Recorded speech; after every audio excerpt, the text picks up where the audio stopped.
ನಮಸ್ಕಾರ ಸ್ನೇಹಿತರೆ, MR. Learning in Kannada YouTube ಚಾನಲ್ಗೆ ತಮಗೆಲ್ಲರಿಗೂ ಪ್ರೀತಿಯ ಸ್ವಾಗತ.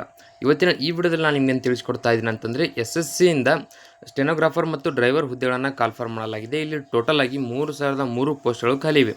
ಈ ಹುದ್ದೆಗಳಿಗೆ ನೀವು ಅಪ್ಲಿಕೇಶನ್ ಹಾಕಬೇಕಂತಂದರೆ ಶೈಕ್ಷಣಿಕ ಅರ್ಹತೆ ಎಷ್ಟಿರಬೇಕು, ಹಾಗೆ ಅಪ್ಲಿಕೇಶನ್ ಹಾಕಲು ಪ್ರಾರಂಭ ದಿನಾಂಕ ಮತ್ತು ಕೊನೆಯ ದಿನಾಂಕ ಯಾವುದು, ಯಾವ ರೀತಿ ಅಪ್ಲಿಕೇಶನ್ ಹಾಕಬೇಕು, ಹಾಗೆ ಇಲ್ಲಿ ಆಯ್ಕೆ ಪ್ರಕ್ರಿಯೆ ಯಾವ ರೀತಿ ಇರುತ್ತೆ ಮತ್ತು ಅಪ್ಲಿಕೇಶನ್ ಫೀಸ್ ಎಷ್ಟಿದೆ, ಹಾಗೆ ಆಯ್ಕೆಯಾದಂಥ ಅಭ್ಯರ್ಥಿಗಳಿಗೆ ತಿಂಗಳ ವೇತನ ಎಷ್ಟು, ಎಲ್ಲ ಮಾಹಿತಿ ನಿಮಗೆ ಇದೇ ವಿಡಿಯೋದಲ್ಲಿ ತಿಳಿಸ್ಕೊಡ್ತಾ ಹೋಗ್ತೀನಿ. ಮಿಸ್ ಮಾಡದೆ ವಿಡಿಯೋ ಕೊನೆವರೆಗೂ ನೋಡಿ. ವಿಡಿಯೋ ಇಷ್ಟ ಆದರೆ ಲೈಕ್ ಮಾಡಿ ಮತ್ತು ಇನ್ನು ಯಾರು ಸಬ್ಸ್ಕ್ರೈಬ್ ಮಾಡ್ಕೊಂಡಿಲ್ಲ ದಯವಿಟ್ಟು ಸಬ್ಸ್ಕ್ರೈಬ್ ಮಾಡಿಕೊಂಡು ಪಕ್ಕದಲ್ಲಿರುವಂಥ ಬೆಲ್ ಐಕನ್ ಕ್ಲಿಕ್ ಮಾಡಿ ಆಲ್ ಅಂತ ಸೆಲೆಕ್ಟ್ ಮಾಡಿ. ಯಾಕಂದರೆ ಮುಂದೆ ನಾವು ಯಾವುದೇ ವಿಡಿಯೋ ಬಿಟ್ಟರೆ ನಿಮಗೆ ತಟ್ ಅಂತ ನೋಟಿಫಿಕೇಶನ್ ಬರುತ್ತೆ. ಈಗ ಇದರ ಒಂದು ಮಾಹಿತಿಯನ್ನು ನೋಡ್ತಾ ಹೋದರೆ ಇಲ್ಲಿ ನೋಡಿ, SSC ವೇಕೆನ್ಸಿ ನೋಟಿಫಿಕೇಶನ್.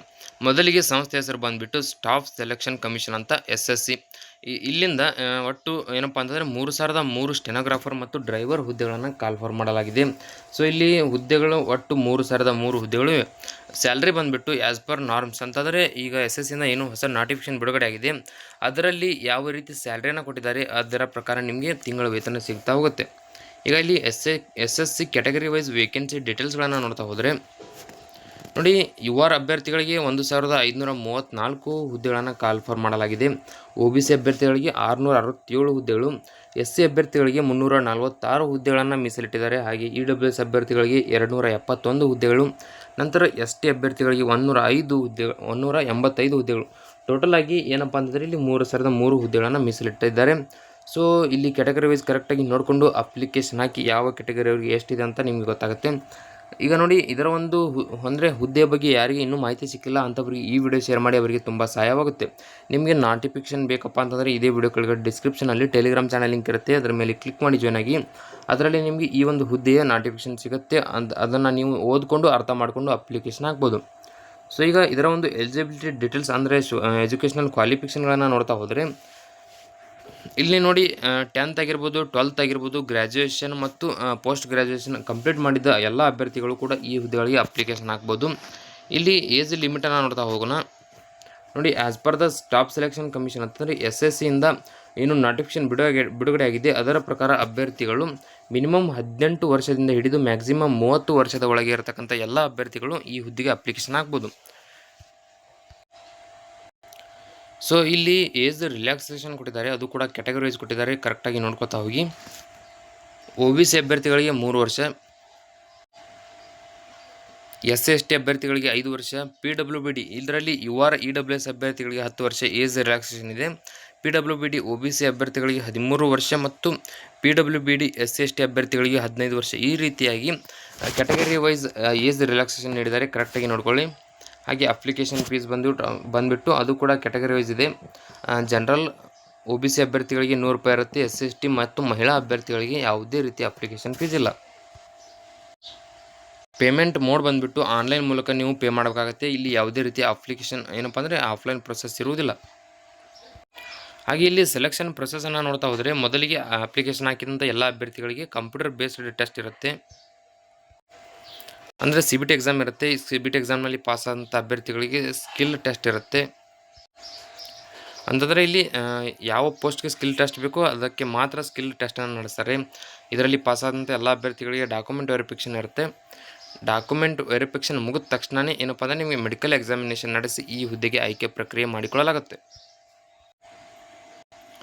ಇಲ್ಲಿ ಎಕ್ಸಾಮ್ ಏನಿದೆ ಅದರ ಒಂದು ಪ್ಯಾಟರ್ನನ್ನು ಕೊಟ್ಟಿದ್ದಾರೆ, ಕರೆಕ್ಟಾಗಿ ನೋಡ್ಕೊತಾ ಹೋಗಿ. ಅಂದರೆ ನಿಮಗೆ ಗೊತ್ತಾಗ್ಬಿಡುತ್ತೆ ಯಾವ ರೀತಿ ಎಕ್ಸಾಮನ್ನು ನಡೆಸ್ತಾರೆ ಅಂತ. ಇಲ್ಲಿ ನೆಗೆಟಿವ್ ಮಾರ್ಕಿಂಗ್ ಕೂಡ ಇದೆ, 0.50 ಮಾರ್ಕ್ಸ್ ನೆಗೆಟಿವ್ ಇದೆ. ಇಲ್ಲಿ ಎಕ್ಸಾಮ್ ಮೋಡ್ ಬಂದುಬಿಟ್ಟು ಅಂದರೆ ಎಕ್ಸಾಮ್ ನೀವು ಆನ್ಲೈನ್ ಮೂಲಕ ಬರೀಬೇಕಾಗುತ್ತೆ. ಇಲ್ಲಿ ಕರೆಕ್ಟಾಗಿ ನೋಡ್ಕೊಳ್ಳಿ. ಜನರಲ್ ಇಂಟೆಲಿಜೆನ್ಸ್ 25 ಕ್ವಶನ್ಗಳಿರುತ್ತೆ, ಅದು ಕೂಡ 50 ಅಂಕಗಳಿಗೆ.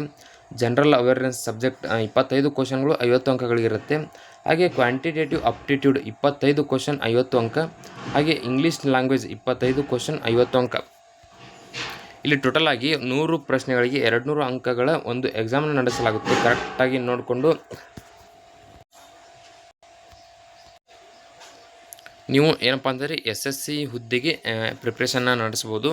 ಇದನ್ನು ನೀವು ಸ್ಕ್ರೀನ್ಶಾಟ್ ಆದರೂ ತೆಗೆದುಕೋಬೋದು, ಯಾಕಂದರೆ ನಿಮಗೆ ಓದಲಿಕ್ಕೆ ಒಂದು ಸಹಾಯ ಆಗುತ್ತೆ ಅಂತ ಹೇಳ್ಬೋದು.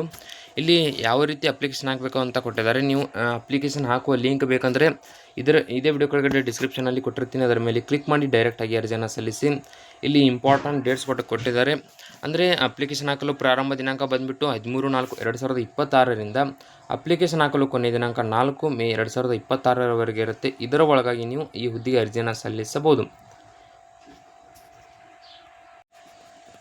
ಇಲ್ಲಿ ನೋಡ್ತಾ ಹೋಗಿ, ಅಪ್ಲಿಕೇಶನ್ ಫೀಸ್ ಪೇ ಮಾಡಲು ಕೊನೆಯ ದಿನಾಂಕ 5 ಮೇ 2026 ಇದೆ.